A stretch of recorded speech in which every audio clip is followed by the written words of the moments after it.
이 나라에서 자살이 일어나지 않는 환경을 만들어야 이게 근본적인 해결이 되지, 이미 자살을 생각한 사람을 살리겠다고 생각하는 건 참 이 답이 없는 짓이지 말입니다. 그래서 우리는 기본적으로 투트랙으로 생각을 해야 합니다. 일단 첫 번째로 당장 급한 사람들은 살리는 일도 해야 하고, 두 번째로는 이 나라의 미래인 아이들이 이 자살이라는 단어 자체가 떠오르지 않도록 가르쳐내야만 한다는 거죠. 그럼 일단 그 첫 번째 이야기부터 좀 해봅시다. 여러분들은 자살을 생각해 보신 적이 있나요? 보통의 경우라면 그런 생각을 하기가 쉽지 않을 거예요. 조금 예민하고 인생이나 인간에 대한 깊은 고민에 빠지는 사람들이 따로 있죠. 그런 사람들만 인생을 살면서 한두 번쯤 고민에 빠져볼 수 있을 겁니다. 그러나 이런 양반들도 자살까지는 이어지지 않아요. 그저 존재에 대한 깊은 고민의 한 과정일 뿐이겠죠. 이 자살을 생각하고 자살을 시행하는 사람들은 대부분 인생과 인간이라고 하는 근원적인 질문에 대해 고민하는 사람들이 아닐 겁니다. 그저 평범하게 일상을 살아가죠. 일상을 살아가는데 자꾸 부딪히는 겁니다. 내 뜻대로 되질 않죠. 처음부터 내가 스스로 해결하기 어려운 문제가 생기는 경우는 거의 없어요. 대부분은 자잘자잘한 것들로 시작이 되죠. 그러나 이게 누적이 되면 결국 스스로 감당할 수 없게 되고, 해결 못하는 시간이 길어지면 결국 선택할 수 있는 것이 자살밖에 없다는 결론에 도달하게 됩니다. 물론 이 과정에서 벌어지는 또 다른 영적인 현상들이 있지만 그 얘기는 일단 좀 빼자고요. 사람들이 이렇게 되는 그 환경은 정말 다양해서 어느 하나를 콕 집어서 말을 할 수가 없어요. 정말이지 이 지구별에는 80억 명의 얼굴이 있고요. 그래서 80억 개의 생각이 있고 80억 개의 인생이 있습니다. 이 사회과학이나 심리학 같은 분야에서 이 인간의 심리와 사회 현상을 설명하려고 얼마나 애를 씁니까? 그런데 그들이 만든 것들로 인간이 설명이 되던가요?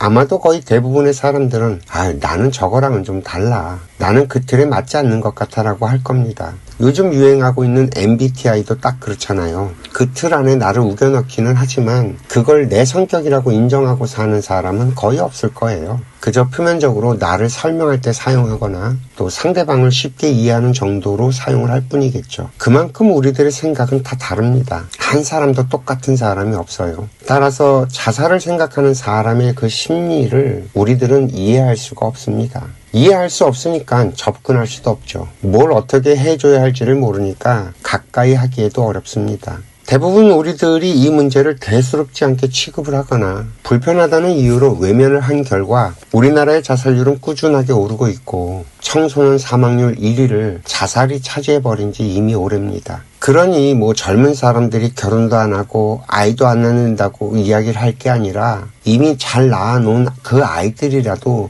죽지 않게 만들어야 하지 않을까요? 이게 더 이상은 외면하고 방치할 문제가 아니라는 겁니다. 그 아프리카 속담에 아이는 마을이 키우는 거란 말이 있다고 해요.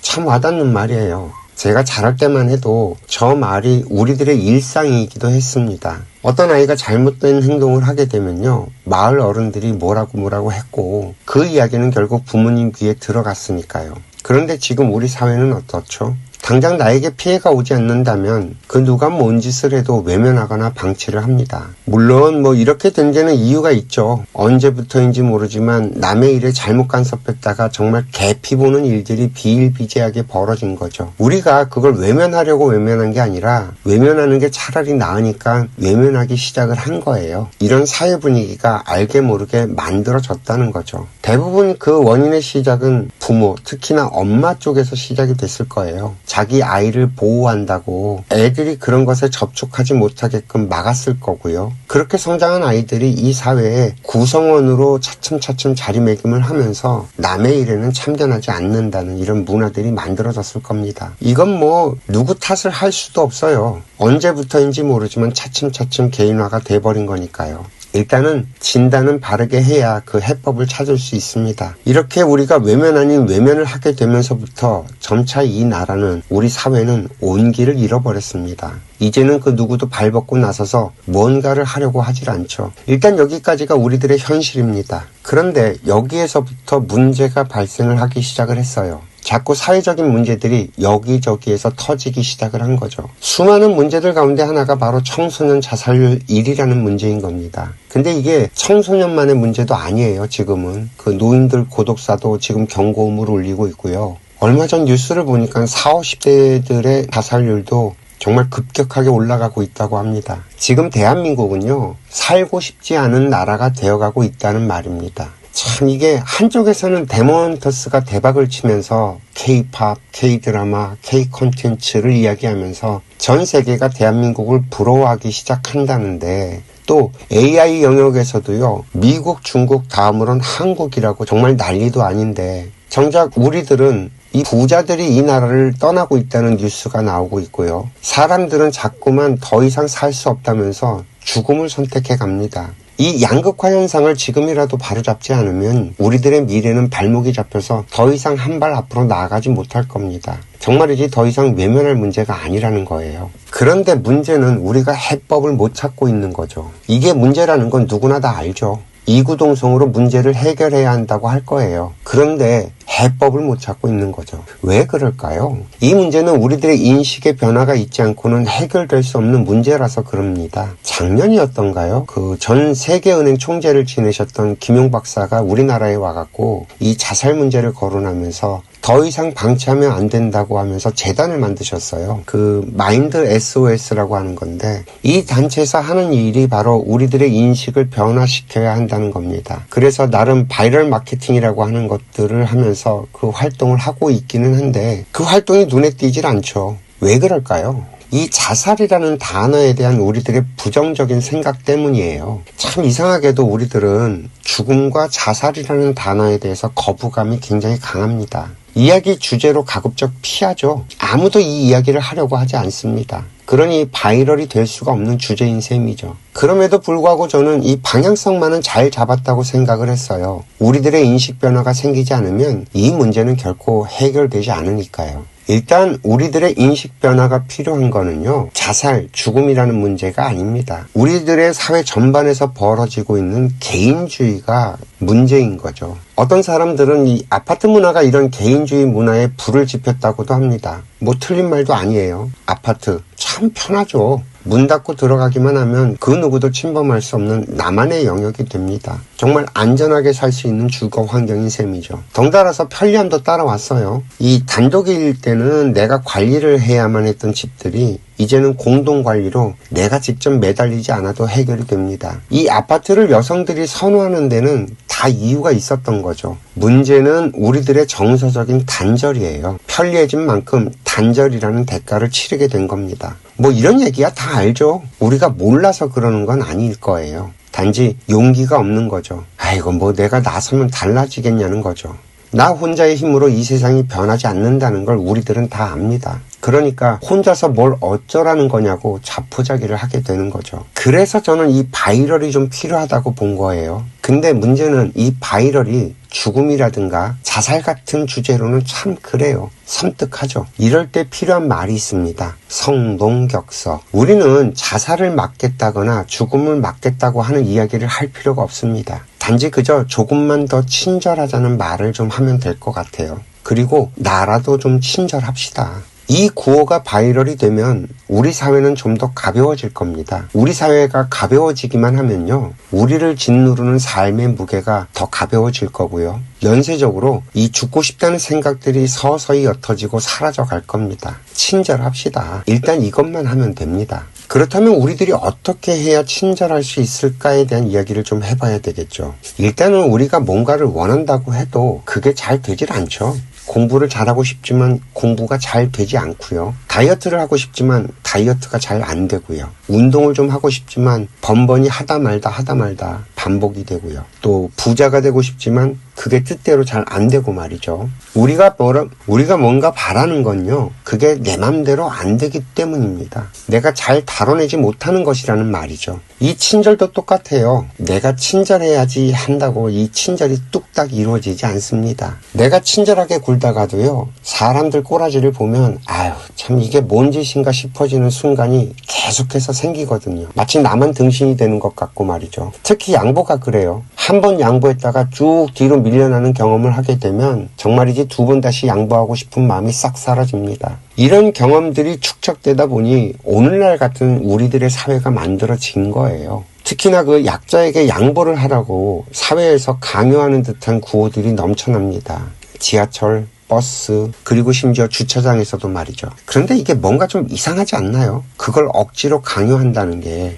이런 도덕적인 주장들은 억지로 해서 이루어질 일이 아닙니다.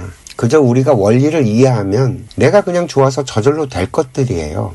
우리는 이 자연스럽게 이루어져가는 방법을 찾아내야만 합니다. 그리고 이 길을 찾지 못해서 우리가 이렇게 헤매고 있는 것 뿐이고요. 자연스러운 친절, 내가 하고 싶어서 저절로 일어나는 친절 같은 거 말이죠. 양보하고 후회할 양보는 잘못된 양보라는 걸 자연스럽게 알려주는 겁니다. 친절하고 후회할 친절은 친절이 아니었다는 얘기가 되고요. 이 친절과 양보는 여유가 있는 사람이 여유가 없는 사람에게 베푸는 행위예요. 즉 내가 베풀어 놓고도 내가 베풀었다는 생각조차 들지 않을 때 그것이 친절이 되고 양보가 된다는 말입니다. 그래서 여유가 없는 사람은 친절하거나 양보를 해서는 절대 안 된다는 거예요. 우리는 이 원리를 좀 알아야 돼요. 이거 설명을 하려면 좀 얘기가 길어지는데 그래도 이왕 얘기가 나온 김에 우리가 아는 것들을 좀 점검부터 해보자고요. 인간은 정말 수천 년간 신분제도의 사회를 살아왔습니다. 그리고 대부분의 노예 생활을 했고요. 그저 소수의 귀족들과 얼마간의 중간지대의 자유인들이 있었고요. 이렇게 3단계의 구조로 피라미드 구조로 인류의 생태계가 이루어져 왔습니다. 그리고 교육과 지식은요. 귀족들의 전유물이었죠. 그리고 중간층의 그 자유인들 가운데 아주 소수의 사람들만이 이 교육과 지식을 접할 수 있었습니다. 정말이지 오늘날 같은 세상이 시작된 건 불과 한 200년 정도밖에 되지 않아요. 아마도 인쇄술이라는 것이 발명이 되면서 이런 변화를 만드는 시작점이 됐을 겁니다. 글을 아는 사람들이 많아지면서 이런 생각의 변화가 만들어졌을 테니까요. 그래서 애초부터 이 친절이라든지 양보나 매너 같은 것들은 전부 귀족들의 것이었습니다. 즉 먹고 살기 위해 애를 쓰지 않아도 되는 환경과 그래서 교육을 받고 지식을 가지고 노는 정말 소수의 사람들이 가지고 노는 것들이었다는 거죠. 생존이 급급했던 대다수의 인류는요. 친절이나 양보, 매너 같은 걸 꿈도 꾸지 못했다는 겁니다. 이런 인류의 DNA가 우리의 피 속에 전해져 내려오고 있는 거고요. 그 생존을 위한 몸부림 말입니다. 그런데 어느 날 갑자기 이 대한민국이 만들어지고 수천 년을 이어져 내려오던 우리들의 삶에 변화가 생기기 시작합니다. 이 대한민국의 국민들은 모두 다 배울 수 있는 권리를 갖게 된 거죠. 우리가 이 학교를 다니고 배운다는 의미가 얼마나 거대한 사건인지 우리들은 잘 모르는 것 같아요. 배울 수 있다는 거는요, 신분의 제한을 넘어선다는 의미예요. 이 나라에는 신분의 차이가 없다는 말입니다. 우리가 누구의 후예이든 상관없이 누구나 똑같은 교육을 받게 되어 있습니다. 적어도 학교에서만큼은 말이죠. 덕분에 전 세계에서 문맹률이 가장 낮은 나라가 됐습니다. 우리가 글을 안다는 건요, 무엇이든 할 수 있고 무엇이든 될 수 있는 기반이 주어졌다는 겁니다. 이제부터는 너 하기에 달려있다는 말이고요. 이해가 좀 되실까요? 나 하기에 따라서 나는 무엇이든 될 수 있는 사람이라는 말입니다. 여기에 더해갖고 우리들의 선배들은요, 자신의 인생을 갈아 넣어서 이 나라를 일으켜 세웠습니다. 정말 아무것도 없는 폐허에서 출발을 해갖고 한강의 기적을 이뤘고요. 올림픽을 개최하면서 전 세계에 대한민국이란 나라가 있다는 걸 알려줬습니다. 그리고 그 기반 위에서 우리들은 성장하고 살아왔고요. 그러니까 최소한 맨바닥의 헤딩은 아니라는 말인 거죠. 정말이지 너 하기에 달려있는 세상을 우리들의 선배들은 만들어 놨습니다. 그런데 이 이야기는요, 인류 역사에 전무후무한 정말이지 전설 같은 이야기입니다. 그 어떤 시대에 그 어떤 누구도 정말이지 이렇게 다이나믹하고 드라마틱한 인생을 살아본 사람들이 없어요. 이 지구별 어디를 쳐다봐도요, 이런 드라마는 없습니다. 오직 대한민국 안에서만 벌어진 일입니다. 이 대한민국 77년의 역사는 기적 그 자체인 거죠. 정말이지 대단한 인생을 살아온 겁니다. 그래서 여러분들은 충분히 자랑스러워해도 됩니다. 뿐만 아니라 이 대한민국에서 살아가는 우리들은요, 과거 귀족들이 누리던 모든 것들을 모든 국민이 누리면서 살아가고 있습니다. 먹고 살기 위해, 즉 생존을 위해 살아야 하는 시기는 모두 다 지나갔고요. 교육을 통해서 지식을 가지고 놀 수 있게 되면서 딴 생각을 할 수 있게 됐다는 말이에요. 즉 다시 말해서 과거의 귀족들이 가지고 놀던 친절, 양보, 매너 같은 것들을 만져야 할 수준이 됐다는 말입니다. 그런 조건과 환경은 다 갖춰져 있다는 거고요.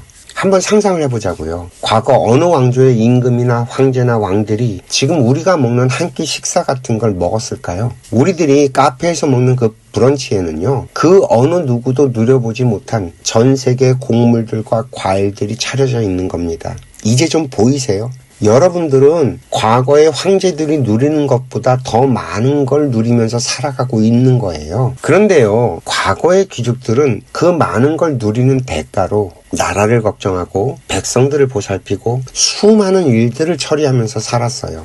물론 개망나니 같은 인간들도 있었지만 이 보편적으로 한 나라가 운영이 되려면 정말이지 기본적으로 해야 할 일들, 만나야 할 사람들이 있어서 그렇게 맘 편하게 살지 못했습니다. 정말이지 우리가 영화나 드라마를 너무 많이 봤어요. 엄청난 착각들을 하고 있는 거죠. 영화와 드라마는 사실이 아니에요. 허구지. 그 허구적인 얘기들을 보면서 우리들이 착각을 하는 거예요. 그들의 삶은 그리 녹록하지 않았다는 이야기를 하는 사람이 없다니까요.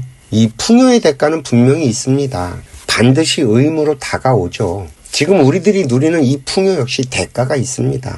그런데 우리는 우리가 누리는 풍요에 걸맞는 삶을 살고 있나요? 이 대한민국에서 살아가는 우리들은 너무나 단기간에 성장해서 올라온다고 너무 많은 것들을 놓쳐버렸어요. 우리의 경제가 성장하는 것에 맞게 우리들의 생각 마인드도 같이 커왔어야 하는 건데 이런 걸 가르쳐주는 사람이 없었던 거죠. 이제 조금 이해가 되시겠나요? 지금 우리들이 사방이 꽉 막힌 것처럼 깝깝한 원인이 뭔지 이제 좀 보이세요? 우리들의 환경이 어려운 게 아니라 이 환경을 쓸 수 있는 우리들의 마인드가 너무 좁고 답답한 거예요. 그러니 이렇게 좋은 우리들의 환경이 오히려 버겁고 무거운 거죠. 왜 우리들이 친절하고 싶어도 잘 되질 않고 양보하고 싶어도 잘 되질 않고 매너 있게 행동하고 싶어도 잘 되질 않는지 원인이 조금 보이시나요? 우리들의 마인드가 그런 걸 할 수 있는 마인드로 성장하지 못한 거예요. 내 마인드가 성장하게 되면 친절도 양보도 매너도 저절로 튀어나옵니다. 아니 당장 출근 시간에 늦은 사람이 어떻게 친절하고 양보를 해요? 여유가 없는데. 매너? 참, 이 개도 안 물어갈 거라는 거죠. 지금 우리들의 삶에 여유가 없어요. 각박하죠. 그런데 이게 여유가 없을 그럴 환경이냐? 그렇지는 않다는 거죠. 앞서서 설명을 드렸잖아요. 대한민국이 얼마나 기적인지. 아무것도 없는 폐허에서 오늘날의 영광을 이룩한 나라예요. 충분히 이제는 한숨을 돌릴 수 있다는 거죠. 그리고 그런 기회들이 없었던 것도 아니었어요. 1990년대 초반 대한민국 국민들 참 살만했습니다. 정말이지 죽으라고 고생만 하다가 허리를 잠시 폈죠. 해외여행 자유화도 오고 말이죠. 그렇게 축제를 벌이다가 IMF를 두들겨 맞았죠. 그놈의 IMF가 트라우마가 된 거예요. 이미 우리는 그 위기를 잘 넘기고 다시 일어나서 몇십 년을 살아냈는데도 이 여유와 회복을 할 수 있을 만큼 상처가 컸던 거죠. 문제는 경제는 회복을 했는데 우리들의 마인드가 회복되지 않았다는 겁니다. 정신을 못 차리고 앞만 보고 달려가는 거예요. 그런데요, 그러다가 다시 골로 가요. IMF가 왜 왔는지 아세요? 정말이지 막 앞만 보고 달려오다가 허리를 좀 펴고 숨을 돌리는 것까지는 괜찮았어요. 그런데 거기에서 퍼져버리면서 그런 일들이 벌어진 거죠. 우리들의 내면을 좀 살펴보고 새로운 시대를 준비하면서 이 정신적인 성장을 같이 했다면, 그래서 이런 재정비를 하는 시간을 가졌었다면 그런 문제가 터지지 않았을 거예요. 이런 걸 못한 덕분에 우리는 그런 문제들이 터져버렸던 거죠. 그리고 지금 다시 그런 문제들이 슬슬 사회적으로 터져 나오기 시작을 하고 있습니다. 정말이지 지금이라도 우리들은 우리들을 스스로를 점검해 봐야 됩니다. 지금 대한민국에서 필요한 건 딱 이거예요. 자기 점검. 이미 몇 년 전부터 새로운 시대가 오고 있다는 말이 계속 떠돌아다니고 있죠. 그 1915년도인가 4차 산업혁명의 시대가 오고 있다고 계속 경고를 하고 있고요. 우리들이 그런 시대를 살아내려면 우리들의 생각의 변화가 필요합니다. 좀 정리를 할 필요가 있다는 말이에요. 지금까지 우리들은 계속 새로운 기술, 새로운 지식을 쓸어 먹기만 했지 이걸 정리해서 나의 생각, 우리들의 생각으로 소화시키는 작업을 한 적이 없어요. 이해가 좀 되시겠어요? 과거에는 이런 것들을 귀족 집단에서 대신 해줬어요. 리더였으니까요. 그리고 그 책임은 리더들인 귀족들이 졌었죠. 그런데 대한민국은 좀 달라요. 대한민국은 모두가 지도자이자 리더로 성장을 했어요. 국민 한 명 한 명 모두가 이 나라의 주인인 나라입니다. 주인이 주인 짓을 하지 않으면요, 이 나라는 도둑놈들이 판을 치게 되어 있습니다. 지금 이 나라의 정치인들은 주인집에서 주인 행세를 하는 도둑놈들이에요. 주인이 주인 노릇을 못하니까 객이 주인 노릇을 하고 있다고요. 문제점들이 좀 보이세요? 누가 해주는 게 아니에요. 우리가 해야 되는 거예요. 제발 좀 우리가 배워온 모든 것들을 바닥에 내려놓고 이게 도대체 뭔지 되새김질을 좀 해야 한다는 말입니다. 누가 가르쳐주지 않으면 그냥 포기하고 말 거예요. 스스로 생각을 해봐야 되지 않겠어요? 저 역시 누가 이걸 가르쳐줘서 하는 게 아니잖아요. 여러분들도 본인들 스스로가 이런 생각을 해야 한다는 말입니다. 왜냐고요? 미래의 세상은요, 스스로 생각하는 힘이 없으면 도태되기 때문입니다. 자, 보세요. 4차 산업혁명이 가져올 미래는 AI가 주도를 하는 시대입니다. 지식은 나보다 AI가 더 많이 알아요. 지금 사회에서 잘 나간다고 하는 그 대학 교수니 박사니 아무리 떠들어봤자 이 지식은요, AI를 따라갈 수가 없습니다. 더 이상 인간이 지식을 자랑할 수 없는 세상이 이미 왔다는 얘기예요. 지식이 무기가 되고 지식이 힘이 되고 지식이 돈이 되던 시절은 끝났어요. 내가 모르는 건 그저 AI에게 물어보면 되고요. 나는 그것을 가지고 생각을 해야 하는 시대가 왔다는 말입니다. 스스로 생각하는 힘이 없으면 AI가 시키는 대로 살게 됩니다. 이게 뭔 말인지 실감이 되려나 모르겠는데 그저 시키는 대로 하라는 대로 하고 사는 삶이 얼마나 비참한 건지 말이죠. 내가 등신이 된다는 말이에요. 요대로 그냥 가게 되면 바보, 천치, 등신 같은 말을 듣게 돼요. 결국엔 우리들이 지금 죽어가고 있는 아이들을 살리고 이 죽음의 행렬을 멈춰 세우려면 정말이지 딴 거 필요 없고요. 내가 스스로 생각하는 힘을 길러야 합니다. 내가 알고 있는 것들이 과연 맞는 건가? 내가 옳다고 믿는 게 과연 내 인생에 도움이 되나? 나는 과연 어떤 사람이지? 우리들은 왜 살아가고 있는 건지? 이런 생각들을 스스로 해볼 힘이 있어야만 비로소 친절도 할 수 있고요. 양보도 할 수 있고요. 매너도 차릴 수 있는 인간이 되는 겁니다. 사실 저희 인생학교에서 하고 있는 이야기들은 바로 이런 것들이에요. 여러분들이 스스로 생각해 볼 수 있도록 거리를 자꾸 제공하고 있는 거죠. 우리 모두가 생각의 독립을 하게 될 때 이 나라에는 더 이상 자살이라는 어두운 그림자가 존재할 수 없게 됩니다. 우리나라의 자살을 없애는 길은 오직 이것뿐입니다. 우리 스스로가 생각이라는 걸 할 수 있느냐에 달려있는 거예요. 아이고, 참 얘기가 길어집니다. 오늘도 긴 이야기 들어주셔서 감사하고요. 내일은 우리가 해야 할 일거리에 대한 이야기를 좀 해보겠습니다. 이 대한민국 자살 프로젝트는 총 3부로 이야기할 겁니다. 시청해주셔서 감사합니다.